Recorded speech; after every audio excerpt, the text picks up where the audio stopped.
Ang gorilya at ang alitaptap. Isang gabi, naglalakad si Ipot-Ipot ang alitaptap patungo sa bahay ng kanyang kaibigan. Nang mapadaan siya sa tapat ng bahay ni Amumongo, ang gorilya, tinanong siya nito, "Hoy Ipot-Ipot, bakit lagi kang may daladalang ilaw?" Sumagot si Ipot-Ipot, "Dahil natatakot ako sa mga lamok." "Ah, duwag ka pala," ang pang-uuyam ng gorilya. "Hindi ako duwag," ang nagagalit na sagot ng alitaptap. "Kung hindi ka duwag, bakit lagi kang may daladalang ilaw?" ang pang-aasar ni Amumongo.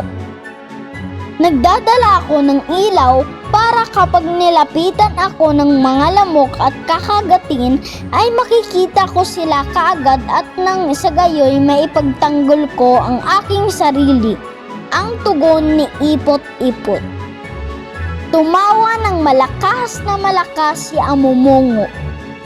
Kinabukasan, maaga itong gumising at ipinamalita sa lahat ng kapitbahay na kaya daw laging may dalang ilaw si Ipot-Ipot ay dahil duwag ito. Kaagad na kumalat sa buong bayan ang balita. Nang mabalitaan ito ng alitaptap, nagalit siya. Dali-dali siyang lumipad patungo sa bahay ni Amumongo. Gabi noon at natutulog na ang gorilya, ngunit itinapat niya ang kanyang ilaw sa mukha nito hanggang sa ito ay magising. "Hoy gorilya, bakit ipinamamalita mong duwag ako? Upang mapatunayan ko sa iyong hindi ako duwag, hinahamon kita sa isang labanan. Magkita tayo sa plaza sa susunod na linggo ng hapon." Pupunga-pungas na nagtanong ang gorilya, "Mayroon ka bang mga kasama?" "Wala," ang sigaw ni Ipot-Ipot. "Pupunta akong mag-isa." Nangiti si Amumongo sa tinuran ni Ipot-Ipot. Dilit isang maliit na insekto ang humahamon sa kanya ng away.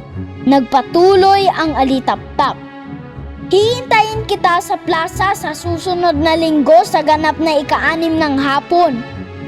Magsama ka ng mga kakampi mo dahil magsasama ako ng libo-libong gorilya na mas malalaki pa sa akin."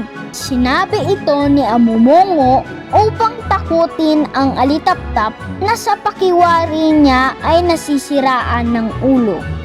Ngunit sumagot si Ipot-Ipot, "Hindi ko kailangan ng kakampi. Darating akong mag-isa. Paalam." Pagkaalis ng alitaptap, tinipon ng gorilya ang kanyang mga kasamahan at ipinaalam sa mga ito ang nakatakdang pagtutuos. Inutusan niya ang mga ito na kumuha ng tig-isang pamalo na may habang 3 dangkal at pumunta sa plaza ng ika-6 ng gabi sa susunod na linggo. Ikinabigla ito ng kanyang mga kasamahan, ngunit nasanay na silang sundin ang kanilang pinuno, kaya ipinangako nilang pupunta sila sa itinakdang oras at lugar. Dumating ang araw ng linggo.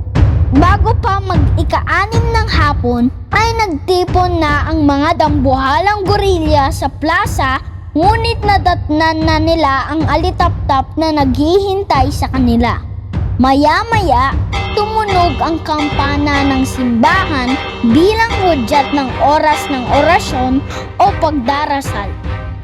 Iminungkahi ng alitaptap sa mga gorilya na magdasal muna sila. Pagkatapos magdasal, agad sinabi ni Ipot-Ipot na nakahanda na siya. Inutusan ni Amumongo ang kanyang mga kasama na humanay. Umuwesto siya sa una bilang pagpapakilalang siya ang pinuno ng mga ito. Biglang lumipad si Ipot-Ipot sa ilong ng gorilya at inilawan niya ito. Hinampas ng kasunod na gorilya si Ipot-Ipot, ngunit kaagad itong nakaalis, kaya ang tinamaan ng gorilya ay ang ilong ni Amomongo na halos ikamatay nito. Lumapos si Ipot-Ipot sa ilong ng pangalawang gorilya. Hinampas ng pangatlong gorilya si Ipot-Ipot, ngunit kaagad itong nakalipad. Kaya ang nahampas niya ay ang ilong ng pangalawa na ikinamatay nito. Muli, inilawan ni Ipot-Ipot ang ilong ng pangatlong gorilya. Hinampas ng ikaapat na gorilya si Ipot-Ipot na kaagad na nakalipad. Muli, namatay ang pangatlong gorilya dahil sa lakas ng pagkakahampas ng ikaapat na unggoy sa ilong nito. Nagpatuloy ang ganitong pangyayari hanggang si Amomongo na lamang ang natirang buhay na gorilya na halos hindi makagulapay dahil sa tinamong sakit. Nagmakaawa ito kay Ipot-Ipot na patawarin na siya at huwag patayin. Pinatawad naman siya ni Ipot-Ipot, ngunit simula ng hapong iyon, nagkaroon na ng malaking takot ang mga gorilya sa mga alitaptap. Ang aral sa kwentong ito ay, huwag mong husgahan ang iyong kapwa base sa kanyang laki o liit ng pangangatawan. Kadalasan kasi ay may mas nagagawa ang mga maliliit na hindi kayang gawin ng malalaki. Iwasan ang pagpapakalat ng maling balita upang sirain ang kapwa.